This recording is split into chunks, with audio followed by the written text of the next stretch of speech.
माधोपुर नाम के गांव में रघुनाथ नाम का एक गरीब किसान रहता था। उसकी माली हालत इतनी खराब थी कि उसके पास बीज तक खरीदने के लिए भी पैसे नहीं थे। इसी कारण उसने अपने छोटे से खेत को गांव के ही जमींदार के पास गिरवी रख दिया। कुछ साल पहले रघुनाथ की पत्नी सुमित्रा का एक गंभीर बीमारी के चलते निधन हो गया। अब उसके घर में उसकी इकलौती बेटी सुपर्णा ही बची थी। सुपर्णा 10 साल की थी। उसे पढ़ने लिखने का बड़ा ही शौक था। रघुनाथ रद्दी वाले से पुरानी किताबें लाकर सुपर्णा को देता, जिसे वो बड़ा ही मन लगाकर पढ़ती। एक रोज एक महात्मा उनके घर आए और सुपर्णा की लगन देखकर बोले, बेटी, तुम माँ सरस्वती की पूजा किया करो। माँ सरस्वती विद्या की देवी है। जीवन के लक्ष्य को प्राप्त करने के लिए ज्ञान, बुद्धि और विवेक की आवश्यकता होती है। वो तुम्हें माँ सरस्वती के आशीर्वाद से ही मिल सकता है।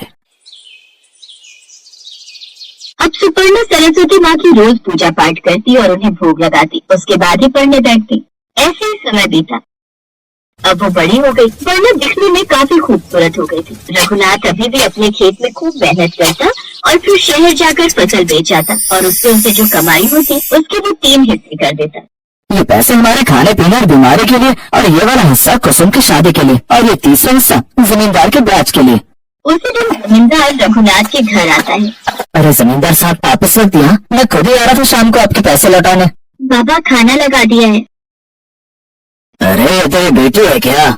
जी मालिक, ये तो कितनी बड़ी और खूबसूरत हो गई है। अच्छा ला, मेरा ब्याज दे। ब्याज लेकर वो चला जाता है। जमींदार अब दिन रात सुपर्णा के बारे में ही सोचता रहता और वो दिन रात उसी के सपने देखता। ऐसे ही वक्त बीतता गया। इस साल भी रघुनाथ ने खूब मेहनत की अपने खेत पर, लेकिन इस बार उसके अरमानों पर पानी फिर गया। फसल जैसे ही तैयार हुई, एक रोज अचानक तेज बारिश हुई और तेज हो गया और लगभग 5 दिन तक लगातार बारिश होती रही और सारी फसल खराब हो गई।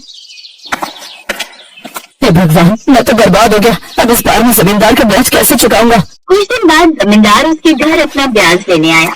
रघुनाथ, चल जल्दी मेरा ब्याज दे, इसके बाद मुझे और कहीं भी जाना है। चल जल्दी कर। मालिक, मेरे पास पैसे तो नहीं है। वो कह ना, इस बार की फसल से ज्यादा आमदनी नहीं हुई। सारी की सारी फसल खराब हो गई, तो इस बार मैं पैसे कहाँ से दूं? मुझे क्या पता सारी फसल खराब हुई हो या बर्बाद। मेरे से क्या मतलब? मैं तो अपने हिस्से के पैसे लेने आया हूँ। मुझे मेरे पैसे लौटा दो और मैं जाऊँ यहाँ से। लेकिन मेरे पास बिल्कुल भी पैसे नहीं है। तभी जमींदार की नजर सुपर्णा पर गई, जो सरस्वती माँ की पूजा कर रही थी।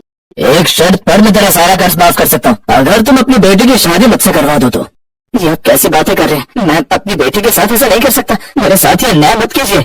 चलो ठीक है, फिर तुम्हारे साथ इंसाफ करते हैं। मैं जमीन से 2 पत्थर उठाऊंगा, एक काला और एक सफेद, और दोनों उस घड़े में डालूंगा, और फिर सुपर्णा को बिना देखे एक पत्थर निकालना होगा। अगर काला पत्थर निकला तो सुपर्णा को मुझसे शादी करनी होगी और मैं तुम्हारा सारा कर्ज माफ कर दूंगा। लेकिन अगर सफेद पत्थर निकला तो सुपर्णा को मुझसे शादी नहीं करनी होगी और मैं तब भी तुम्हारा सारा कर्जा माफ कर दूंगा। अब उसके पास और कोई उपाय नहीं था, वो इसलिए मान गया। फिर सभी गांव वालों के सामने वो ऐसे करते हैं, लेकिन जमींदार बड़ा ही चालाक था।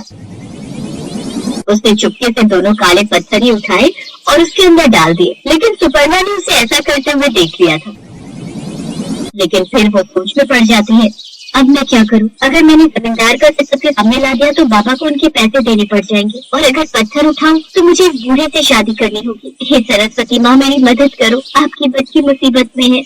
आंखें बंद कर वो माँ सरस्वती को याद करती है। तभी माँ सरस्वती उसके सर पर आकर बैठ गई। अब अचानक से उसकी बुद्धि तेज से चलने लगती है। फिर वो घड़े से एक पत्थर निकालती है, जिसके बाद वो अचानक से चक्कर खाकर नीचे गिर जाती है। अब उसके हाथ का काला पत्थर नीचे गिरे सफेद और काले पत्थरों में मिल जाता है। अरे क्या हुआ बेटी? कुछ नहीं बाबा, वो थोड़ा चक्कर आ गया था, लेकिन आप नाराज मत होइए जमींदार जी। अगर मैंने काला पत्थर उठाया होगा तो मैं आपसे जरूर शादी कर लूंगी। अभी पता चल जाएगा कि मैंने कौन सा पत्थर चुना था। आपने 2 पत्थर डाले थे ना, एक तो नीचे गिर गया, अब जो एक बचा होगा उसी से पता चल जाएगा। अब जमींदार समझ गया कि उसकी चाल उल्टी पड़ गई। सुपर्णा ने मटके से पत्थर निकाला तो वो काले रंग का था। ये देख रघुनाथ बहुत खुश होता है। सुपर्णा और रघुनाथ बहुत खुश हुए। उन्हें इतने पुराने कर्ज से छुटकारा जो मिल गया। सुपर्णा मन ही मन माँ सरस्वती का शुक्रिया अदा करती है। हे सरस्वती माँ, आपने मुझे सही रास्ता दिखाया, नहीं तो न जाने आज मेरे साथ कैसे अनहोनी हो जाती। सदा ऐसे मेरे साथ रहना। जय सरस्वती मैया की।